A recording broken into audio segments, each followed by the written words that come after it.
അപ്പോൾ ഇനോർഗാനിക് കെമിസ്ട്രിയിലെ ഒരു പുതിയ ടോപ്പിക്കാണ് ട്രാൻസിഷൻ മെറ്റൽസ് എന്നുള്ളത്. അപ്പോൾ ജാം സിലബസ് നോക്കുകയാണെങ്കിൽ ജാം സിലബസിൽ കോർഡിനേഷൻ കെമിസ്ട്രിയും ഇതേ ക്രൈറ്റീരിയ അല്ലെങ്കിൽ ഈ ടോപ്പിക്കിന്റെ അണ്ടറിൽ വരുന്ന ഒരു ടോപ്പിക്കാണ് എന്ത് കോർഡിനേഷൻ കെമിസ്ട്രി. അപ്പോൾ ട്രാൻസിഷൻ മെറ്റൽസ് നിങ്ങൾ കേൾക്കുമ്പോൾ ഒരു തെറ്റിദ്ധാരണ ഉണ്ടാവും, ജസ്റ്റ് ഡി ബ്ലോക്ക് എലിമെന്റ്സ് മാത്രം ഉള്ള ചാപ്റ്റർ ആണോ എന്നുള്ളൊരു ഇതുണ്ടാവും. പക്ഷെ ജാം സിലബസിൽ ഈ ഒരു ടോപ്പിക്കിന്റെ അണ്ടറിൽ തന്നെയാണ് ഓർഗാനോ മെറ്റാലിക്സും പിന്നെ എന്താണ് കോർഡിനേഷൻ കോംപ്ലക്സസും ഇതേ സിലബസിന്റെ അണ്ടറിൽ തന്നെയാണ് അവർ ഇൻക്ലൂഡ് ചെയ്തിട്ടുള്ളത്. അപ്പൊ നിങ്ങൾക്ക് സിലബസ് നോക്കിയാൽ മനസ്സിലാവും അത്യാവശ്യം വൈഡ് ആയിട്ടുള്ള ഒരു ടോപ്പിക്കാണ്. അത്യാവശ്യം നല്ല വെയിറ്റേജും വരുന്ന ഒരു ടോപ്പിക്കാണ് എന്ത് ഈ ഒരു എന്താണ് കോർഡിനേഷൻ കോംപ്ലക്സസ് എന്ന് പറഞ്ഞാല് അത്യാവശ്യം 2-3 വരെ ക്വസ്റ്റ്യൻസ് വരുന്ന ഒരു ഏരിയ ആണ് കോർഡിനേഷൻ കോംപ്ലക്സസ്. അപ്പോൾ ഇന്നിപ്പോ നമ്മൾ ഡിസ്കസ് ചെയ്യാൻ പോകുന്നത് ട്രാൻസിഷൻ മെറ്റൽസ് അല്ലെങ്കിൽ ഡി ബ്ലോക്ക് എലിമെന്റ്സിന്റെ കുറിച്ച് മാത്രമായിരിക്കും ഇന്ന് ഡിസ്കസ് ചെയ്യുന്നുണ്ടാവുക. ഇനി വരുന്ന ക്ലാസ്സിൽ നമ്മൾ കോർഡിനേഷൻ കോംപ്ലക്സസ് പിന്നെ ഓർഗാനോ മെറ്റാലിക്സ് അങ്ങനെ പല കറ്റാലിസിസ് ആ രീതിയിലുള്ള പല ടോപ്പിക്സും അത്യാവശ്യം നല്ല വെയിറ്റേജും നിങ്ങൾ അത്യാവശ്യം കോൺസെൻട്രേറ്റ് ചെയ്യേണ്ട ഒരു പോർഷൻ ആണ്. മനസ്സിലാവാൻ ബുദ്ധിമുട്ടൊന്നുമില്ല, നിങ്ങൾ ക്യാച്ച് ചെയ്യുകയാണെങ്കിൽ പെട്ടെന്ന് മനസ്സിലാവുന്ന ടോപ്പിക് തന്നെയാണ്. ഓർഗാനിക് കെമിസ്ട്രീന്റെ മെയിൻ പോർഷൻ ആണ് എന്ത് ഈ കോർഡിനേഷൻ കെമിസ്ട്രി എന്ന് പറയുന്നത്. ഓക്കെ, അപ്പോ ജസ്റ്റ് ഒന്ന് നോക്കാം എന്തൊക്കെയാണ് സിലബസിൽ ഉള്ളതെന്ന്. ആദ്യം നമ്മൾ ഡി ബ്ലോക്ക് എലിമെന്റ്സിനെ കുറിച്ച് പഠിക്കും. ഡി ബ്ലോക്ക് എലിമെന്റ്സിൽ തന്നെ സ്പെസിഫൈ ചെയ്തിട്ട് ഫസ്റ്റ് റോ മെറ്റൽസ് മാത്രമാണ് പഠിക്കുക. ഫസ്റ്റ് റോ മെറ്റൽസ് ഏതായിരിക്കും? സ്കാൻഡിയം ടു സിങ്ക് വരെ ഉള്ളതിന്റെ പ്രോപ്പർട്ടീസ് ആയിരിക്കും നമ്മൾ കൂടുതലായിട്ട് പഠിക്കുന്നുണ്ടാവുക. പിന്നെ നമ്മൾ എങ്ങോട്ടേക്ക് വരും? കോർഡിനേഷൻ കോംപ്ലക്സസിലേക്ക് വരും. പിന്നെ അതിന്റെ കുറെ തിയറീസ് ഉണ്ട്. കോർഡിനേഷൻ കെമിസ്ട്രി ഫസ്റ്റ് സ്റ്റാർട്ട് ചെയ്യുന്ന ഏത് തിയറി വെച്ചിട്ടാ? വേർണേഴ്സ് തിയറി വെച്ചിട്ടാണ്. അതിന്റെ മോഡിഫിക്കേഷൻ ആയിട്ട് വാലൻസ് ബോണ്ട് തിയറി, പിന്നെ മോളിക്കുലർ ഓർബിറ്റൽ തിയറി, അതെല്ലാം കഴിഞ്ഞിട്ട് അത്യാവശ്യം നമുക്ക് ഉപയോഗിക്കാൻ പറ്റുന്ന അല്ലെങ്കിൽ നമുക്ക് ജോമെട്രി കാര്യങ്ങളൊക്കെ നന്നായിട്ട് ഇലക്ട്രോണിക് സ്പെക്ട്ര അങ്ങനത്തെ കാര്യങ്ങളൊക്കെ കൂടുതലായിട്ട് പറയാൻ പറ്റുന്ന ഒരു തിയറിയാണ് എന്ത് ക്രിസ്റ്റൽ ഫീൽഡ് തിയറി. അതിനെ കുറിച്ചൊക്കെ ഡിസ്കസ് ചെയ്യും. പിന്നെ നമ്മൾ എന്താണ് ഇലക്ട്രോണിക് സ്പെക്ട്ര അങ്ങനത്തെ കാര്യങ്ങൾ ഡിസ്കസ് ചെയ്യും. പിന്നെ നമ്മൾ മെല്ലെ മെറ്റൽ കാർബണിൽസിലേക്ക് പോകും. മെറ്റൽ കാർബണിൽസിലെ ബോണ്ടിങ്, മെറ്റൽ നൈട്രോസിൽസ്, മെറ്റലോസീൻസ് അങ്ങനത്തെ കുറച്ച് കാര്യത്തിലേക്ക് പോകും. പിന്നെ വിൽക്കിൻസൺസ് കാറ്റലിസ്റ്റ്. വിൽക്കിൻസൺ കാറ്റലിസ്റ്റ് എന്ന് പറഞ്ഞാൽ റോഡിയം യൂസ് ചെയ്തിട്ടുള്ള ഒരു കാറ്റലിസ്റ്റ് ആണ് വിൽക്കിൻസൺ കാറ്റലിസ്റ്റ്. അതിന്റെ കുറിച്ചായിരിക്കും നമ്മൾ ഈ ഒരു മൊഡ്യൂൾ മുഴുവനായിട്ട് പറയാൻ പോകുന്നത്. അല്ലെങ്കിൽ ഈ ടോപ്പിക്കിൽ അത്യാവശ്യം നല്ലോണം ക്ലാസ് വേണ്ടി വരുന്ന ടോപ്പിക്കാണ് ഇത്. എന്താണ് അതുകൊണ്ട് തന്നെ സ്കിപ്പ് ചെയ്യാണ്ട് ക്ലാസ് കാണാം. ക്ലാസ് കാണുകയാണെങ്കിൽ നിങ്ങൾക്ക് കുറച്ചും കൂടെ ഹെൽപ്ഫുൾ ആയിരിക്കും.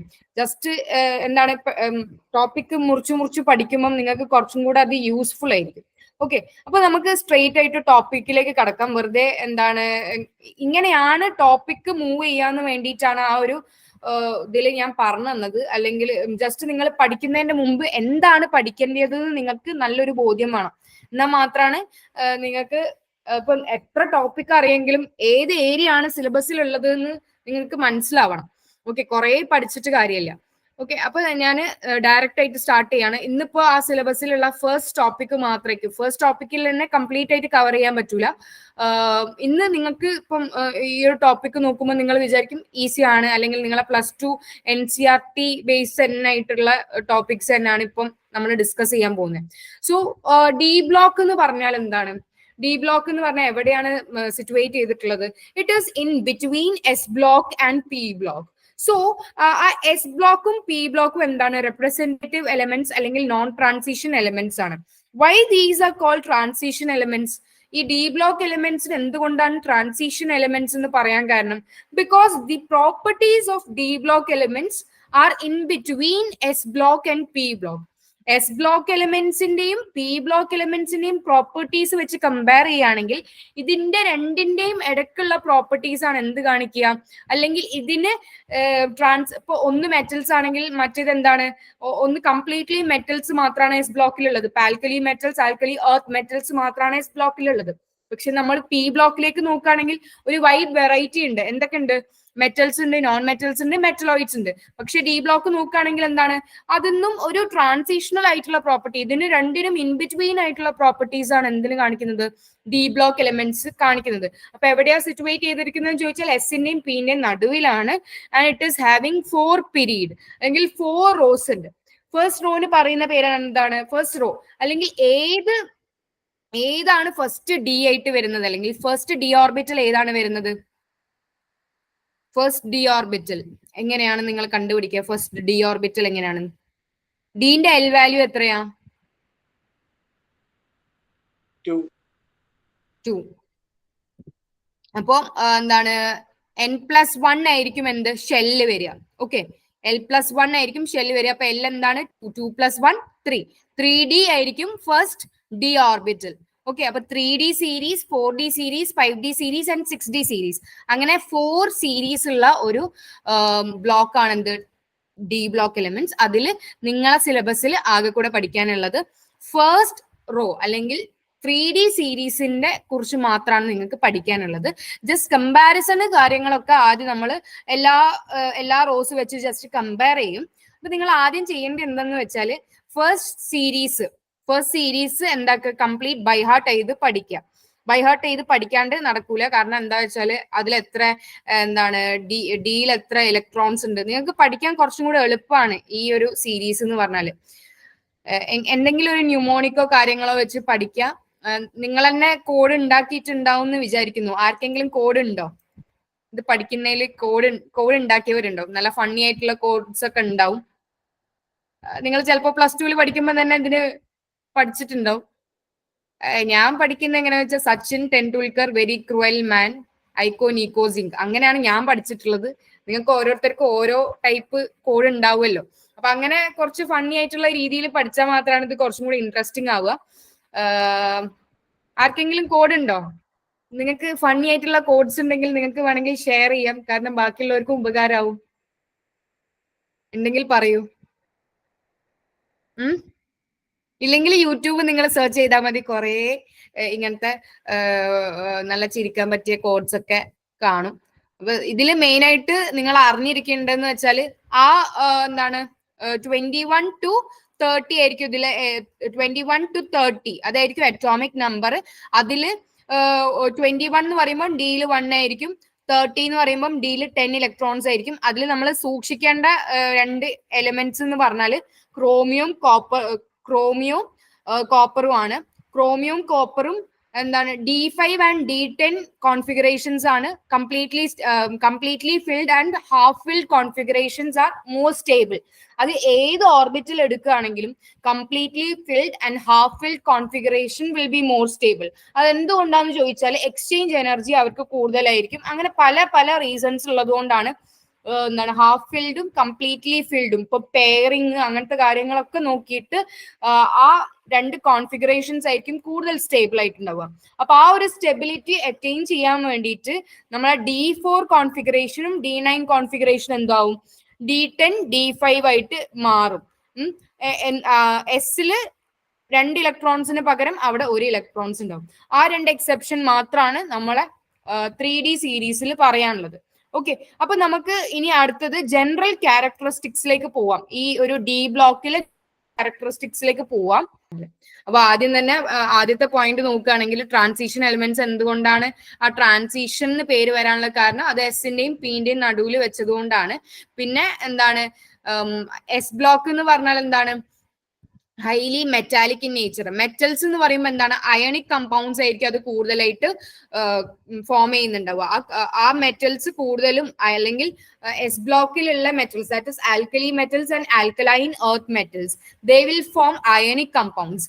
വേറാസ് പി ബ്ലോക്ക് എലിമെന്റ്സ് എന്ത് കമ്പൗണ്ട്സ് ആ ഫോം ചെയ്യുക? മെയിൻലി കോവാലന്റ് കമ്പൗണ്ട്സ് ആ ഫോം ചെയ്യുക. എന്താണ് അയണിക് കമ്പൗണ്ട്സ് ഫോം ചെയ്യൂല എന്നല്ല, കുറെ എക്സെപ്ഷണൽ അയണിക് കമ്പൗണ്ട്സ് ഉണ്ട്. പക്ഷെ എന്നാലും കൂടുതൽ കൊവാലന്റ് കമ്പൗണ്ട്സ് ആണ് ഫോം ചെയ്യുക. ഇലക്ട്രോനെഗറ്റിവിറ്റി അതിനൊക്കെ ബേസ് ചെയ്തിട്ടാണ്.